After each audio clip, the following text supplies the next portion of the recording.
پاکستان گجرات کا اہم شہر ہونے کے ساتھ ساتھ ایک تاریخی شہر بھی ہے۔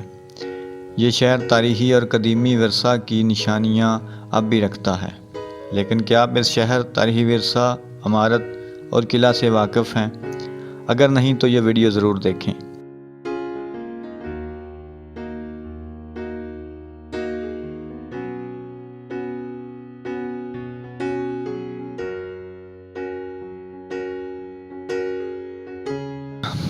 تاریخی عمارتیں دیکھنے کے لیے بادشاہی مسجد اور اس طرح کی دوسری جگہوں کا رخ کرتے ہیں، لیکن آپ کا گجرات اس ورثہ سے مالا مال ہے۔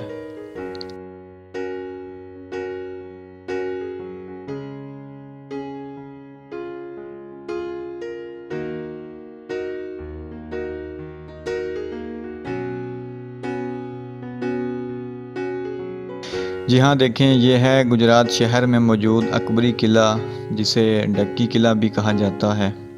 یہ قلعہ جلال الدین اکبر کے دور میں 1596 اور 97 میں تعمیر کیا گیا، لیکن اس قلعہ سے پہلے بھی گجرات شہر، اس کی آبادی، بادشاہوں کی گزرگاہوں، جٹوں اور گجروں کی لڑائی سے متعلق بیان کرنے کے لیے بہت کچھ ہے، جو ہم بعد میں آنے والی اپنی نئی ویڈیوز میں بتاتے رہیں گے۔ ہمارا چینل دیکھتے رہیے، اور اگر آپ نئے ہیں اور ابھی تک ہمارا چینل سبسکرائب نہیں کیا تو ابھی ہمارا چینل سبسکرائب کریں۔ اگر اس قلعہ کی بات کریں تو اس قلعہ کے 5 دروازے تھے۔ تمام دروازے رات کو بند کر دیے جاتے اور کسی کو اندر آنے کی اجازت نہ ہوتی۔ مغل بادشاہ عمارتیں اور قلعے بنانے کے شوقین تھے۔ مغل کشمیر جانے کے لیے گجرات کا راستہ استعمال کرتے تھے۔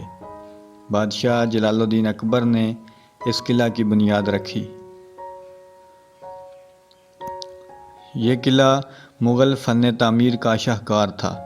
قیام پاکستان کے بعد انڈیا سے آنے والے مہاجرین اور کچھ یہاں کے مقامی لوگ اس قلعہ کی عمارت پر قابض ہو گئے۔ قلعہ اب بھی کسی حد تک موجود ہے۔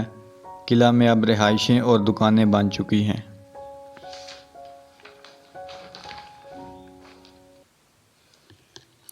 رہائش اور آبادی کی وجہ سے قلعہ کی مکمل سیر اور خاص طور پر اندرونی حصے دکھانے میں بہت سی مشکلات درپیش ہیں۔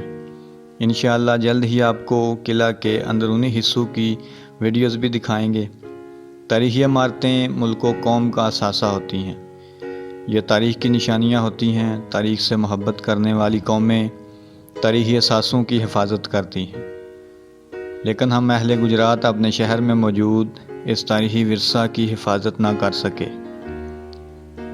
ہماری طرف سے ایک مؤثر اور بلند آواز اٹھنی چاہیے کہ اس قلعہ کی باقی بچ جانے والی نشانیوں کو محفوظ کیا جائے۔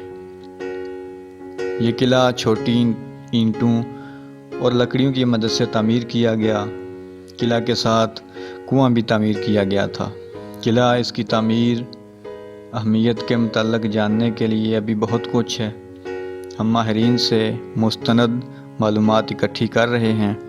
اس کی 5 دروازوں کی مکمل تفصیل بھی بیان کریں گے، اور یہ بھی جانیں گے کہ کیوں حکومت اس کی بحالی کی طرف توجہ نہیں دے رہی، اور اس کی بحالی میں کیا مشکلات درپیش ہیں۔ یہاں رہنے والے رہائشوں کا کیا موقف ہے۔ ہمارے ساتھ رہیے، اور اگر آپ کے پاس بھی اس قلعہ کے متعلق کوئی معلومات ہیں تو ہمارے ساتھ ضرور شیئر کیجیے۔ اپنے گجرات کی تاریخی شان و شوکت دیکھنے کے لیے یہ ویڈیو آخر تک دیکھیں، اور اگر پسند آئے تو لائک ضرور کیجیے۔